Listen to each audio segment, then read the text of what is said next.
నమస్కారం ETV news కు స్వాగతం. ముందుగా ముఖ్యాంశాలు. స్వర్ణాంధ్రే శ్వాసగా పాలన సాగిస్తున్నామన్న చంద్రబాబు. పూర్తి నిబద్ధతతో ఎన్నికల హామీలు అమలు చేస్తున్నట్టు తిరుపతి సభలో వెల్లడి.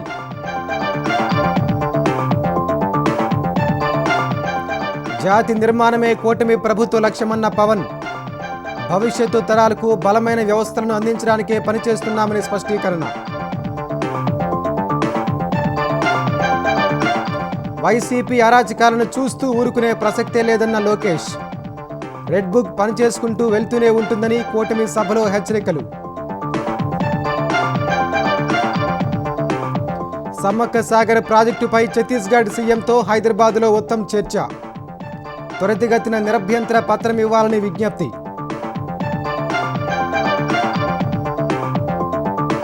కాంగ్రెస్ నేత మీనాక్షి నటరాజన్కు సుప్రీంలో చొక్కెదురు. రాజ్యసభ నామినేషన్ తిరస్కరణపై ఈసీని ఆశ్రయించాలని ధర్మాసనం సూచన. ఈ నెల 21న జరిగే నీట్లో స్వల్ప మార్పులు చేసిన ఎన్టీఏ. పరీక్ష రాసేందుకు 15 నిమిషాలు అదనపు సమయం ఇస్తున్నట్టు వెల్లడి. పశ్చిమాసియాలో యుద్ధానికి తెరపడే అవకాశాలు. ఇరాన్ అమెరికా అవగాహన ఒప్పందంపై సౌదీ పత్రిక కథనం. త్వరలో సంతకాలు.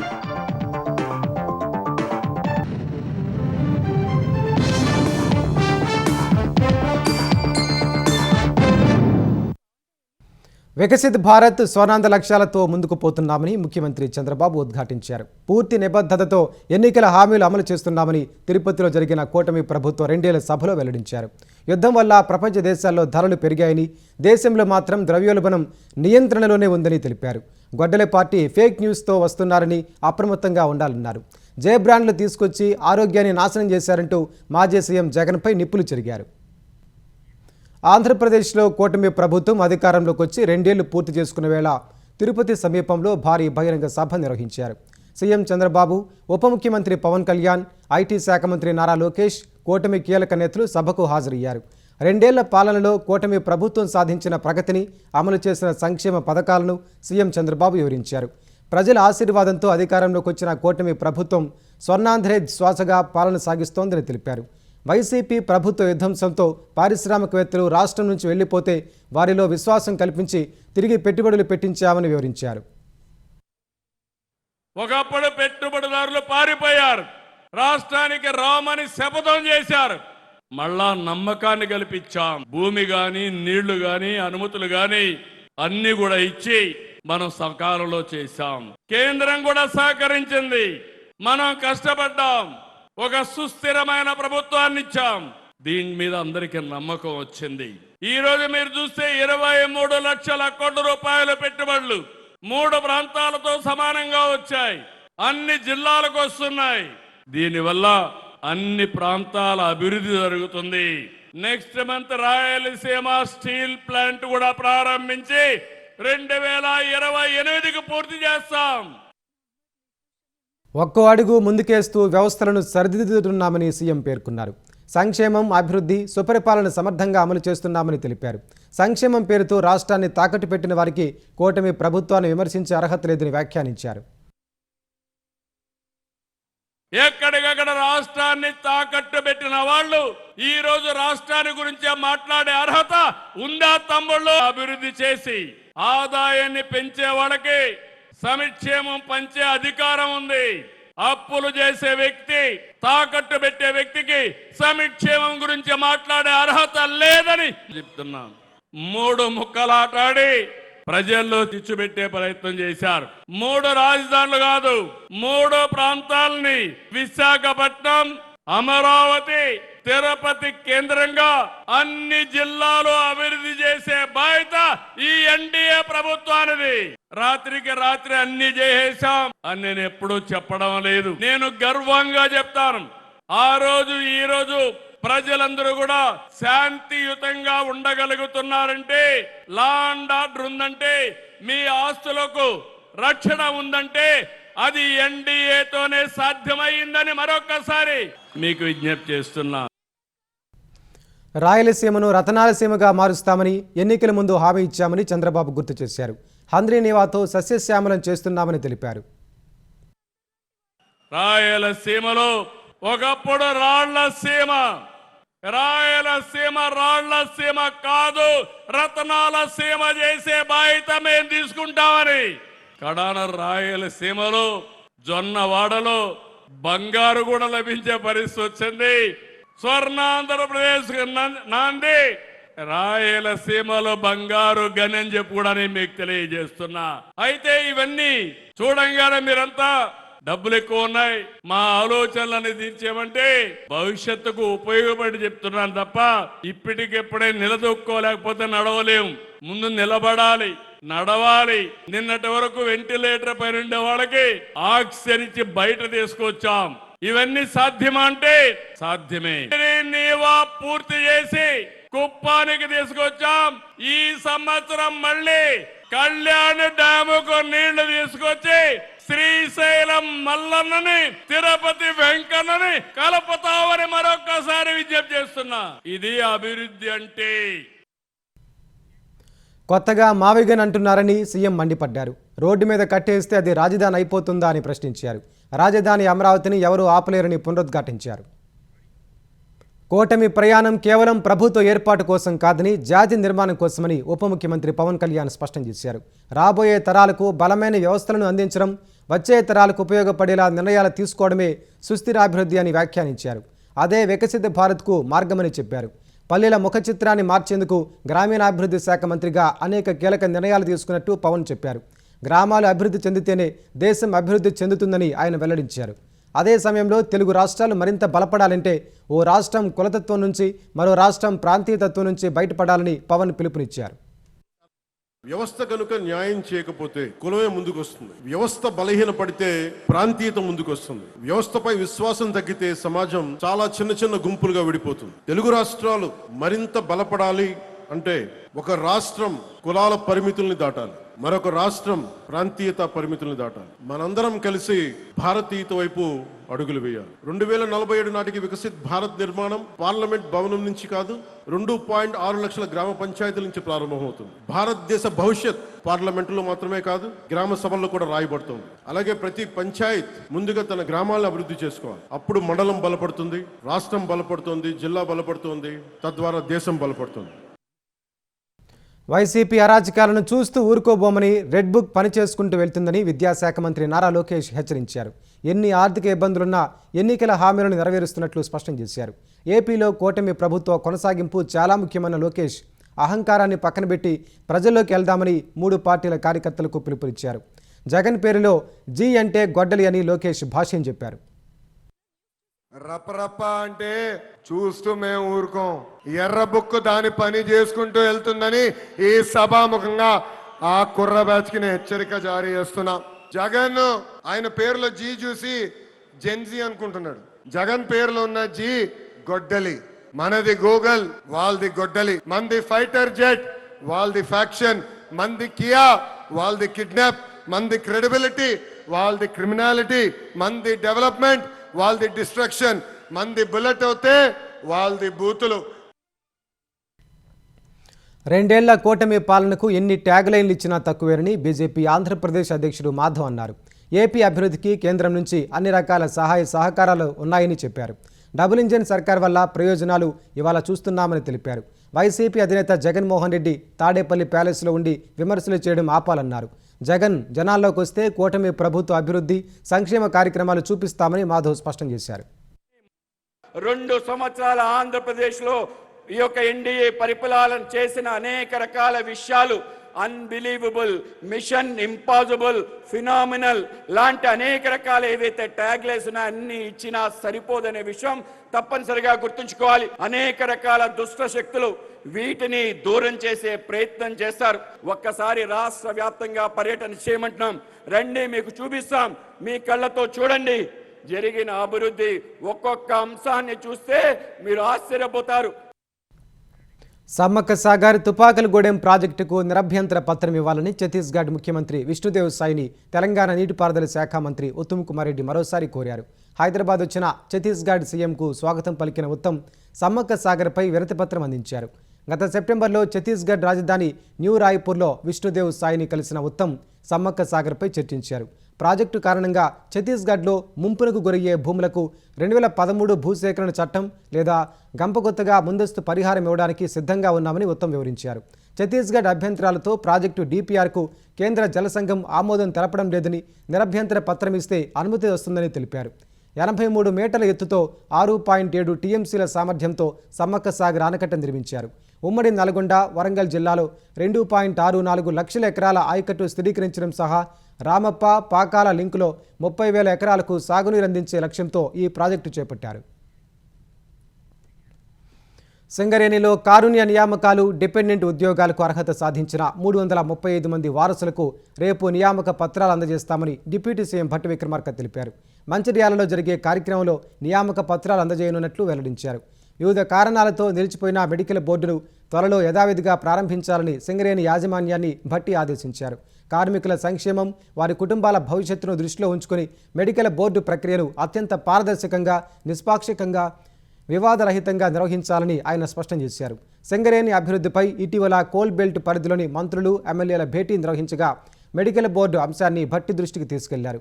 మెడికల్ బోర్డు ద్వారా అర్హులైన ఉద్యోగులకు ప్రయోజనం కలిగించేలా చర్యలు తీసుకోవాలని, తద్వారా వారి వారసులకు కారుణ్య నియామకాల రూపంలో ఉపాధి అవకాశాలు కల్పించాలన్నారు. ఆ ప్రక్రియలో ఎలాంటి అక్రమాలు, అవకతవకలకు తావు లేకుండా కట్టుదిట్టమైన వ్యవస్థ అమలు చేయాలని దిశానిర్దేశం చేశారు. వైద్య విద్యా కోర్సులో ప్రవేశాల కోసం నిర్వహించే నీట్ 2026 నిర్వహణలో జాతీయ పరీక్షల సంస్థ NTA కొన్ని మార్పులు చేసింది. ఈ నెల 21న దేశవ్యాప్తంగా నీట్ పరీక్ష జరగనుండగా విద్యార్థుల సౌకర్యార్థం సమయాన్ని మరో 15 నిమిషాలు పొడిగించింది. ఈ నెల 21 మధ్యాహ్నం 2 గంటల నుంచి 5 గంటల 15 నిమిషాల వరకు పరీక్ష జరుగుతుందని NTA ప్రకటించింది.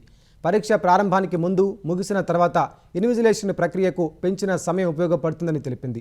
రఫ్ వర్క్ కోసం ఇచ్చే పేజీలను రెట్టింపు చేసినట్లు వెల్లడించింది. ప్రశ్నాపత్రం బుక్లెట్లో రఫ్ వర్క్ కోసం ఇప్పటి వరకు 2 పేజీలు ఇస్తుండగా ఈసారి 4 పేజీలు ఇవ్వనున్నట్లు NTA పేర్కొంది. ఎడమచేతి వాటం ఉన్న విద్యార్థులకు ఉపయోగపడేలా ప్రశ్నాపత్రం మొదట్లో, చివర్లో 2 రఫ్ పేపర్లను ఏర్పాటు చేసినట్లు వివరించింది. వాస్తవానికి మే 3న నీట్ జరగ్గా ప్రశ్నాపత్రం లీకేజీ కారణంగా దానిని రద్దు చేసి జూన్ 21న మళ్లీ నిర్వహిస్తోంది. ప్రశ్నాపత్రం లీకేజీ వ్యవహారంపై CBI దర్యాప్తు చేస్తోంది. అమెరికా, ఇరాన్ యుద్ధానికి తెరపడే అవకాశాలు కనిపిస్తున్నాయి. ఈ మేరకు 2 దేశాలు ముసాయిదా ఒప్పందంపై అవగాహనకు వచ్చినట్లు తెలిసింది. సౌదీ అరేబియాకు చెందిన అల్ అరేబియా వార్తా సంస్థ ఒప్పందంలోని వివరాలతో కథనాన్ని ప్రచురించింది. ఈ కథనం ప్రకారం ఇరు దేశాల మధ్య ప్రస్తుతమున్న కాల్పుల విరమణను మరో 60 రోజులు పొడిగించనున్నారు. అంతర్జాతీయ నౌకాయానానికి వ్యూహాత్మకంగా కీలకమైన హార్ముజ్ జలసంధిని పూర్తిగా తెరుస్తారు. ఇరాన్పై విధించిన ఆర్థిక ఆంక్షలు, ఓడరేవుల దిగ్బంధనాన్ని అమెరికా ఎత్తివేస్తుంది. 60 రోజుల కాల్పుల విరమణ సమయంలో శుద్ధి చేసిన యురేనియం నిల్వలపై అమెరికా, ఇరాన్ చర్చలు జరపనున్నాయి. ఒకవేళ కాల్పుల విరమణ ఒప్పందాన్ని ఏ దేశమైనా ఉల్లంఘిస్తే వాటిని పరిష్కరించేందుకు ఒక ప్రత్యేక మధ్యవర్తిత్వ యంత్రాంగాన్ని ఏర్పాటు చేయనున్నారు. గత కొన్ని వారాలుగా ఇరు దేశాల మధ్య యుద్ధాన్ని శాశ్వతంగా ముగించేందుకు పాకిస్తాన్ సహా గల్ఫ్ దేశాలు మధ్యవర్తిత్వం వహిస్తున్నాయి. అంతకుముందే ఇరాన్పై దాడులను నిలిపివేసినట్లు అమెరికా అధ్యక్షుడు డొనాల్డ్ ట్రంప్ ప్రకటించారు. టెహరాన్తో ఒప్పందం తుది దశకు వచ్చిందని, సంతకాలు చేయడమే మిగిలిందని చెప్పారు. ఒప్పందంపై సంతకాలు పూర్తయిన తర్వాత హర్ముజ్ తెరుచుకుంటుందని వెల్లడించారు. ఈ వారాంతంలో ఒప్పందంపై సంతకాలు జరగొచ్చన్నారు.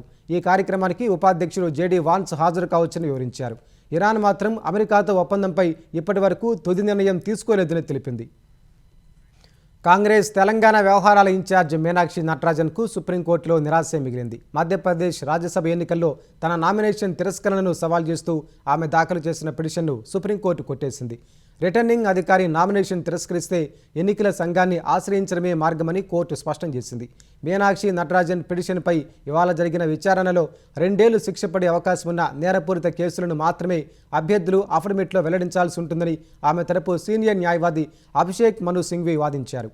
ప్రస్తుత కేసులో పిటిషనర్కు కేవలం కోర్టు సమన్లు మాత్రమే వచ్చాయని తెలిపారు. ఒక చిన్న కేసును సాకుగా చూపి రిటర్నింగ్ అధికారి నామినేషన్ తప్పుగా తిరస్కరించారని వాదించారు. ఈ దశలో జోక్యం చేసుకున్న ధర్మాసనం రిటర్నింగ్ అధికారి తీసుకున్న నిర్ణయంలో తప్పు ఉంటే దానికి సంబంధించిన పరిష్కారం ఎన్నికల సంఘం వద్ద ఉంటుందని కోర్టు పేర్కొంది. ఎన్నికల ప్రక్రియ నడుస్తున్న దశలో సుప్రీంకోర్టు జోక్యం చేసుకున్న దాఖలాలు లేదా తీర్పులు ఏవైనా ఉంటే చూపించాలని పిటిషనర్ తరపు న్యాయవాదిని అడిగింది. చివరకు మీనాక్షి నటరాజన్ నామినేషన్ తిరస్కరణపై ఈసీని ఆశ్రయించాలని చెప్పిన ధర్మాసనం ఆమె పిటిషన్ను కొట్టేసింది. అనంతపురం గ్రామీణ మండలం కురుగుంట వద్ద తెలుగుదేశం కార్యకర్తలపై వైసీపీ నాయకులు దాడులకు తెగబడ్డారు. కళ్యాణదుర్గం నియోజకవర్గం నుంచి అనంతపురంలో ఎస్ఐఆర్ సమావేశానికి వస్తున్న తెలుగుదేశం శ్రేణుల బస్సుపై వైసీపీ నేతలు దాడి చేశారు. సమాచారం అందుకున్న పోలీసులు ఘటనా స్థలానికి చేరుకుని నిందితులను అదుపులోకి తీసుకున్నారు. వైసీపీ గుండాల దాడిలో ధ్వంసమైన బస్సును పోలీస్ స్టేషన్కు తరలించారు. ఈ ఘటనను ఖండించిన కళ్యాణదుర్గం ఎమ్మెల్యే అమిలినేని సురేంద్రబాబు జిల్లా ఎస్పీకి ఫిర్యాదు చేశారు. టీడీపీ శ్రేణులపై వైసీపీ నేత తోపుదుర్తి ప్రకాష్ రెడ్డి పథకం ప్రకారం దాడి చేయించారని సురేంద్రబాబు ఆరోపించారు. తెలుగుదేశం కార్యకర్త తోట చంద్రయ్య కుమారుడు తోట వీరాంజనేయులు ప్రభుత్వ ఉద్యోగిగా అపాయింట్మెంట్ లెటర్ అందుకున్నాడు. తనకు ఉద్యోగాన్ని ఇచ్చిన సీఎం చంద్రబాబు, మంత్రి లోకేష్కు తోట వీరాంజనేయులు ధన్యవాదాలు తెలిపారు. గత ప్రభుత్వంలో తోట చంద్రయ్యను దారుణంగా హత్య చేసినట్లు తోట వీరాంజనేయులు ఆరోపించారు. అప్పుడే చంద్రయ్య కుమారుడు వీరాంజనేయులకు ప్రభుత్వ ఉద్యోగం ఇస్తామని నారా లోకేష్ హామీ ఇచ్చారు. ఇచ్చిన మాట ప్రకారం గుంటూరు జీజీహెచ్లో జూనియర్ అసిస్టెంట్గా తోట వీరాంజనేయులు ఉద్యోగాన్ని పొందాడు. ఎన్ని ఇబ్బందులు ఎదురైనా లోకేష్ ఇచ్చిన మాట నిలబెట్టుకున్నారని తోట వీరాంజనేయులు హర్షం వ్యక్తం చేశాడు. మెగా డిఎస్సి నిర్వహణపై జరుగుతున్న దుష్ప్రచారాలను 2025 నియామక ఉపాధ్యాయులు ఖండించారు. వదంతుల్ని నమ్మొద్దని విజ్ఞప్తి చేశారు. 2025 డిఎస్సిలో అర్హత సాధించిన ఓ టీచర్ వీడియో విడుదల చేశారు. వేలాది మంది నిరుద్యోగులు 4-5 ఏళ్లు కష్టపడి చదివితే అవకాశం వచ్చిందన్న కర్నూలు జిల్లాకు చెందిన వెంకట్ అన్యాయంగా నిరుద్యోగుల జీవితాలతో ఆడుకోవద్దని దుష్ప్రచారం చేసేవారికి హేతువు పలికారు. మొన్న సెలెక్ట్ అయిన నాలాంటి వాళ్ళు ఎంతోమంది, అందరూ పేదవాళ్ళు, మధ్యతరగతి వర్గానికి చెందిన వాళ్ళే సెలెక్ట్ అయ్యారు మెగా డిఎస్. ఆర్డర్లో మిస్ అయిన అభ్యర్థులందరికీ నెక్స్ట్ డిఎస్ ఉంది. అనవసరంగా కొంతమంది మాటలు నమ్మి మీ శక్తి సామర్థ్యాలని ఉపయోగించుకొని కష్టపడి నెక్స్ట్ డిఎస్లో వెళ్ళిపోదామనే ఆలోచన లేకోకుండా కొంతమంది మాటలు నమ్మి మీరు అనవసరంగా టైం వేస్ట్ చేసుకుంటూ హారిజంటల్ రిజర్వేషన్ పద్ధతి మీకు తెలుసు, అర్థమైనప్పటికీ కొంతమంది వ్యక్తుల వల్ల మనం వెళితే ఏదైనా ప్రయోజనం ఉంటుందేమో అనే ఉద్దేశంతో మీరు రాంగ్ గైడెన్స్గా వెళ్ళిపోతున్నారు. అది చాలా తప్పండి. స్పైనల్ మస్క్యులర్ అట్రోపీ అనే అరుదైన న్యూరో కండరాల వ్యాధితో బాధపడుతున్న ఏడాది చిన్నారి చికిత్సకు ముఖ్యమంత్రి రేవంత్ రెడ్డి అండగా నిలిచారు. నల్గొండ జిల్లా పోచంపల్లి మండలం జూలూరుకు చెందిన కాసుల కిరణ్ నవీన కుమారుడు ఆర్యాంస్ చికిత్సకు ఆర్థిక సాయం అందించనున్నట్టు సీఎం తెలిపారు. SMA టైప్ 2 అనే ప్రాణాంతక వ్యాధితో బాధపడుతున్న ఏడాది వయసున్న ఆర్యాంస్ చికిత్స కోసం జూలై నాటికి ₹1.5 కోటి విలువైన ఇంజెక్షన్ ఇవ్వాలని వైద్యులు చెప్పారు. ఈ నెల 20 లోపు ఇంజెక్షన్ బుక్ చేసుకుంటే జూలైలో చికిత్స సాధ్యమవుతుందని తెలిపారు. సన్నిహితులు, సోషల్ మీడియా ఇన్ఫ్లుయెన్సర్లతో సహకారంతో ఆర్యాంస్ తల్లిదండ్రులు దాతల నుంచి నిధులు సేకరించారు. ఇదే విషయాన్ని ఆదిరెడ్డి అనే వ్యక్తి బాలుణ్ణి ఆదుకోవాలని సీఎం రేవంత్ రెడ్డి వైద్యారోగ్య శాఖ మంత్రి దామోదర రాజనరసింహకి ఎక్స్లో ట్వీట్ చేశారు. ఆ పోస్టుకు స్పందించిన సీఎం వెంటనే ఆ బాలుడి తల్లిదండ్రులను సంప్రదించాలని సీఎంఆర్ఎఫ్ చూసే అధికారిని ఆదేశించారు. మెరుగైన చికిత్సకు భరోసా ఇవ్వాలని నిర్దేశించారు. ఆర్యాంస్ కోలుకోవాలని ఆకాంక్షించారు. వచ్చే ఎన్నికల్లో బీఆర్ఎస్కు ప్రతిపక్ష హోదా కూడా దక్కదన్న సీఎం రేవంత్ రెడ్డి వ్యాఖ్యలపై బీఆర్ఎస్ కార్యనిర్వాహక అధ్యక్షుడు కేటీఆర్ మండిపడ్డారు. అలాంటి పరిస్థితిని కాంగ్రెస్కే వస్తుందని ఆయన చెప్పారు. వచ్చే ఎన్నికల్లో కాంగ్రెస్ పార్టీ 3వ స్థానానికే పరిమితమవుతుందన్నారు. చాలా స్థానాల్లో కాంగ్రెస్ 3వ స్థానానికి వెళ్తుందని చెప్పిన కేటీఆర్ వచ్చే ఎన్నికల్లో బీఆర్ఎస్, బీజేపీ మధ్య పోటీ ఉంటుందన్నారు. తెలంగాణ వచ్చిన తర్వాత ఎవరితో పొత్తులు పెట్టుకోలేదన్న ఆయన భవిష్యత్తులో కూడా పొత్తులు ఉండవని తేల్చి చెప్పారు. తెలంగాణలో ఇప్పటికీ బీఆర్ఎస్కు బలమైన నాయకత్వం, కేడర్ ఉందని చెప్పారు.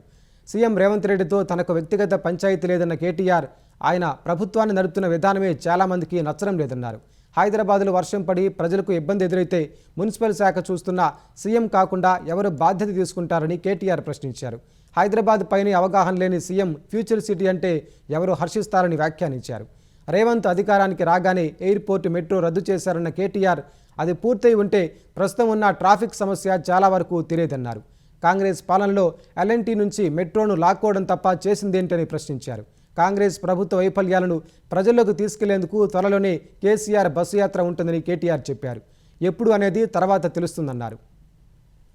రాజకీయాలకు అతీతంగా స్వచ్ఛ పాఠశాల కార్యక్రమాన్ని చేపట్టినట్లు కేంద్ర మంత్రి బండి సంజయ్ అన్నారు. కరీంనగర్ జిల్లా చిగురుమామిడి మండలం రేకొండ జడ్పీ ఉన్నత పాఠశాలను కేంద్ర మంత్రి సందర్శించారు. ఈ సందర్భంగా గ్రామస్తులు, స్వచ్ఛంద సంస్థలు, విద్యార్థి సంఘాలతో టిఫిన్ బైఠక్లో పాల్గొన్నారు. రేకొండ పాఠశాల శుభ్రతపై చర్చించారు. ఉన్నత పాఠశాలలో విద్యార్థుల డైనింగ్ కోసం 5 లక్షల సాయం చేస్తామని హామీ ఇచ్చారు. ప్రాథమిక పాఠశాలలో తరగతి గదుల నిర్మాణానికి 20 లక్షల సాయం అందిస్తానని వెల్లడించారు. తర్వాత ఆటోలో కాసేపు ప్రయాణం చేసిన ఆయన డ్రైవర్తో సరదాగా ముచ్చటించారు. మోదీ పాలనలో ప్రజలకు ఇష్టమైన కార్యక్రమాలపై ఆరా తీశారు. అనంతరం మీడియాతో మాట్లాడిన బండి పిల్లలను ప్రభుత్వ పాఠశాలకు పంపించాలని గ్రామ ప్రజలకు విజ్ఞప్తి చేశారు. ఇన్ని రాజకీయాలకు అతీతంగా స్వచ్ఛత సంస్థలు, ఉపాధ్యాయ సంఘాలు గాని, అక్కడ ఉన్న యువత గాని, స్థానిక ప్రజలను అందరినీ ఇన్వాల్వ్ చేసి ఎక్కడ కూడా పార్టీ కండువ గాని, పార్టీ సింబల్ గాని ఇక్కడ ఉండదు. ఇక్కడ ఉన్నా కూడా దాని వెంటనే తొలగిస్తారు. ఇక్కడ ఉండదు కూడా. అంటే రాజకీయాలకు అతీతంగా ఈ సేవా కార్యక్రమాన్ని ఇవాళ కరీంనగర్ పార్లమెంట్ నియోజకవర్గంలో స్వచ్ఛ పాఠశాల పేరుతోని ఈ వినూత్న కార్యక్రమం తీసుకోండి. కుటుంబ కలహాలతో మనస్తాపానికి గురైన ఓ వ్యక్తి తన ఇద్దరు పిల్లలను నిజాం సాగర్లోకి తోసి తాను ఆత్మహత్య చేసుకున్న ఘటన కామారెడ్డి జిల్లాలో కలకలం రేపింది. సంగారెడ్డి జిల్లా నిజాంపేటకు చెందిన కృష్ణ భార్య పిల్లలతో ఉపాధి కోసం పటాన్చెరులో ఉండేవారు. కొద్ది రోజులుగా ఉపాధి లేక, ఆర్థిక పరిస్థితి బాగాలేక కుటుంబంలో కలహాలు చెలరేగాయి. ఈ క్రమంలోనే నిజాంపేటకు వచ్చిన కృష్ణ తన ఇద్దరు పిల్లలు రక్షిత్, అనన్యలతో కలిసి నిజాం సాగర్ ప్రాజెక్టు వద్దకు వచ్చారు. అక్కడ ఇద్దరు పిల్లలతో కలిసి కాసేపు ఆడుకున్నారు. తర్వాత వారితో కలిసి భోజనం చేశాడు. అనంతరం ఇద్దరు పిల్లలను తీసుకుని 20వ గేటు వద్ద తెప్పపై కొంత దూరం నీళ్లలోకి తీసుకెళ్లాడు. అక్కడే పిల్లలను నీటిలోకి తోసేసిన కృష్ణ తర్వాత తాను కూడా దూకి ఆత్మహత్యకు పాల్పడ్డాడు. అంతకుముందే ఆయన తమ సమీప బంధువుకు వాట్సాప్లో లొకేషన్ పంపాడు. ఆ బంధువు ఇచ్చిన సమాచారంతో అక్కడకు చేరుకున్న పోలీసులు ముగ్గురి మృతదేహాలను వెలికితీశారు. భార్యపై కోపంతోనే పిల్లలతో కలిసి కృష్ణ బలవన్మరణానికి పాల్పడినట్లు పోలీసులు అనుమానిస్తున్నారు. ఆ దిశలోనే దర్యాప్తు చేస్తున్నారు. సుంకాల విధింపులో అమెరికా అధ్యక్షుడు ట్రంప్కు న్యాయస్థానంలో ఊరట లభించింది. ప్రపంచ దేశాలపై ఈ ఏడాది ఫిబ్రవరిలో విధించిన 10% సుంకాల వసూలను కొనసాగించవచ్చని వాషింగ్టన్లోని ఫెడరల్ సర్క్యూట్ అప్పీల్స్ కోర్టు తీర్పు వెలువరించింది. గతేడాది భారత్ సహా అన్ని దేశాలపై ట్రంప్ భారీగా సుంకాలు విధించారు. ట్రంప్ విధించిన సుంకాలను ఈ ఏడాది ప్రారంభంలో అమెరికా సుప్రీంకోర్టు కొట్టివేసింది. తర్వాత ట్రంప్ సర్కార్ వ్యూహాత్మకంగా ట్రేడ్ యాక్ట్ 1974లోని సెక్షన్ 122ను ఉపయోగించి 10% తాత్కాలిక సుంకాలను అమల్లోకి తెచ్చింది. జూలై 24తో ఈ సుంకాల గడువు ముగియనుండగా కోర్టు తీర్పు ట్రంప్కు అనుకూలంగా వచ్చింది. అమెరికా చరిత్రలో ఇంతవరకు ఏ ప్రభుత్వం దిగుమతి పన్నులను సమర్థించుకోవడానికి సెక్షన్ 122ను ఉపయోగించలేదు. ఈ చట్టం ప్రకారం దేశంలో అంతర్జాతీయ చెల్లింపుల సంక్షోభం తలెత్తినప్పుడు మాత్రమే అధ్యక్షుడు గరిష్టంగా ప్రపంచ దేశాలపై 15% సుంకాలను 150 రోజులు విధించే అవకాశం ఉంటుంది. ఆ తర్వాత దీన్ని పొడిగించాలంటే కాంగ్రెస్ ఆమోదం పొందాలి. ఈ చట్టం కింద ట్రంప్ విధించిన 10% సుంకాలపై చిన్న వ్యాపార సంస్థలు కోర్టుకెళ్లాయి.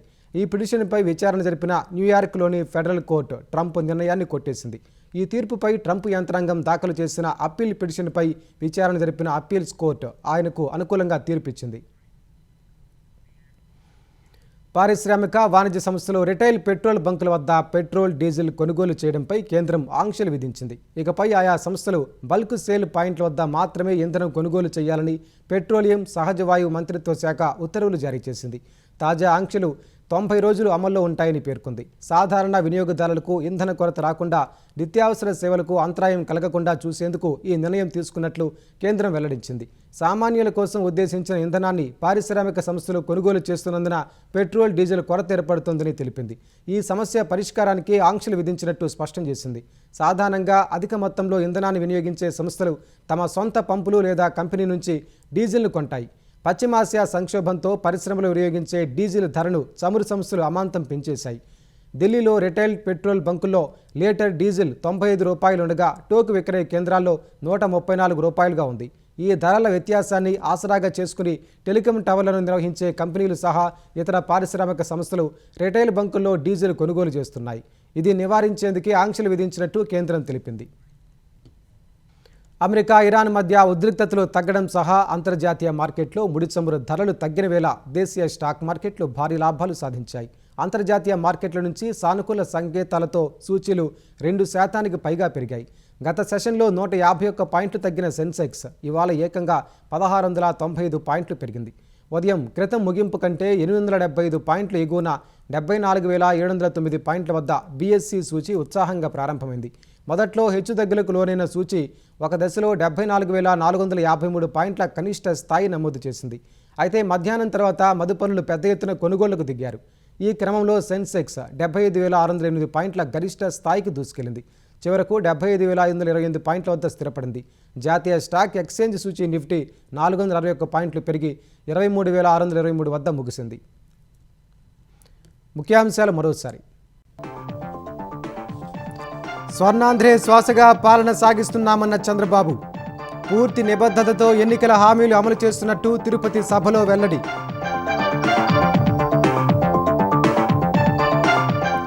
జాతి నిర్మాణమే కూటమి ప్రభుత్వ లక్ష్యమన్న పవన్. భవిష్యత్తు తరాలకు బలమైన వ్యవస్థలను అందించడానికే పనిచేస్తున్నామని స్పష్టీకరణ. వైసీపీ అరాచకాలను చూస్తూ ఊరుకునే ప్రసక్తే లేదన్న లోకేష్. రెడ్ బుక్ పనిచేసుకుంటూ వెళ్తూనే ఉంటుందని కూటమి సభలో హెచ్చరికలు. సమ్మక్క సాగర్ ప్రాజెక్టుపై ఛత్తీస్గఢ్ సీఎంతో హైదరాబాద్లో ఉత్తమ్ చర్చ. త్వరితగతిన నిరభ్యంతర పత్రం ఇవ్వాలని విజ్ఞప్తి.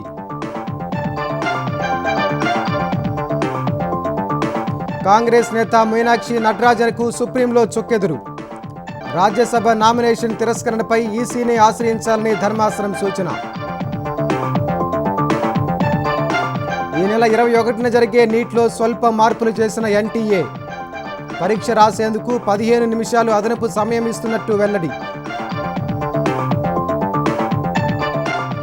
పశ్చిమాసియాలో యుద్ధానికి తెరపడే అవకాశాలు. ఇరాన్ అమెరికా అవగాహన ఒప్పందంపై సౌదీ పత్రిక కథనం. త్వరలో సంతకాలు.